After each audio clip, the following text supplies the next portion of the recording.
I would like to like even though we disagree on Israel, I would like to talk to Tommy. Oh yeah, he's a great guy. What's your beef with Conor now? What's the origin of that?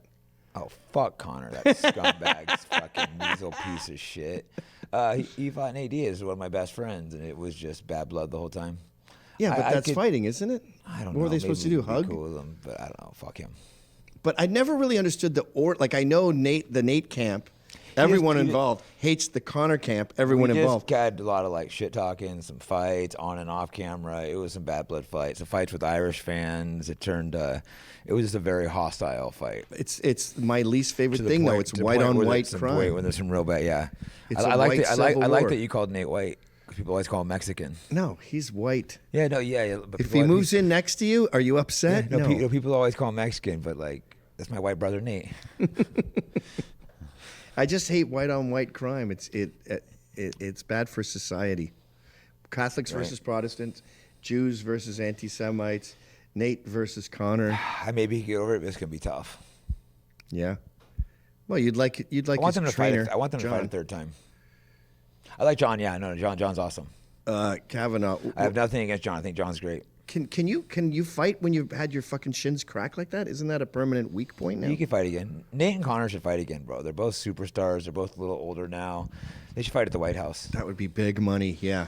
Like people want to see the trilogy. Who the fuck would not want to see that? Let's do the trilogy of Conor and Nate, bro. That would be epic. Dogs and cats would want to see that fight. And there's still real bad blood between them. Like I feel like you mentioned Conor. I'm like, fuck this dude, because Nate's like my little brother. He's one of the closest people to me, and he was getting personally attacked me. He attacked Nate, and it's just like I really didn't like him. I was cornering Nate for that fight. It's probably the worst cornering ever, because the whole second round, instead of coaching Nate, I was just talking shit to Conor, being like, "Oh, look who you little bitch! This guy John Don here is one of the best coaches in the world." He's like, "Actually, I think that was great coaching," because I'm just like, "You're about to quit, Conor. I can see you fading. Look at you, little bitch. Why don't you take a takedown?" Were you yelling that from the corner? Yeah, I was to just him? yelling it from the corner. So instead of coaching Nate, I was just talking shit to Conor. But he looked over a couple of times, and I could see him getting I could see him breaking mentally. Here's a controversial theory: does cornering work?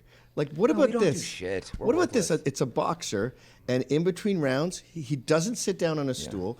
There's no coach. There's no water in the crotch. We're there for moral And he just support. stands there like this, staring at the opponent, while the opponent's getting tips and water and fucking cold press. It's 90% moral support. Occasionally, we give some good advice. It's like, it's a big thing going out to these fights. So it's like the people you're really comfortable around, like your brothers you want with you, the guys you train with. So it's mostly moral support the corner, to be honest. But the intimidation. That's why I made talking shit about Conor. Nate don't need the technical advice. We've already done that in the training. Yeah, he's in muscle memory at that point. He was on. Like he was on flow mode. So instead, I'm gonna start talking shit to Conor and try to get in his head that he's about to quit.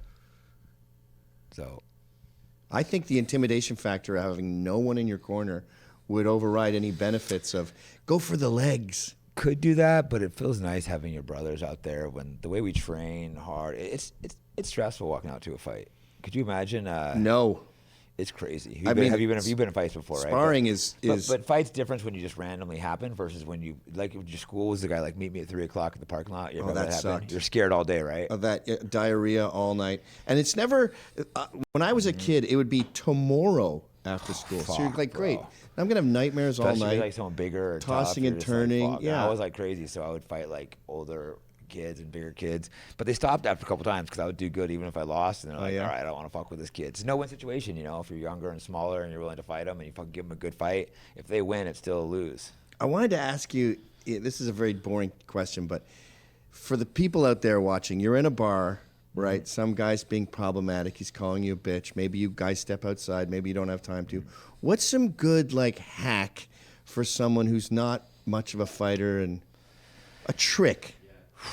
To beat someone in a street fight. Like one guy told me a good trick is like, he learned this in prison, where you go, no. First of all, you're in boxing stance, and you're like, no, I don't want any. Okay, first off, if I can get anyone to get to their back, I put them in a rear naked choke, because they can do that standing. If I can't get to the back, I look for control in their hands, trying to snap their head down for a guillotine. I like to choke people out because at that point they're unconscious. You can kill them, or you can just let them wake up and not hurt them. If it's a serious situation, that's the ultimate win. I can kill you if I want, or I can just easily put you down and you're fine.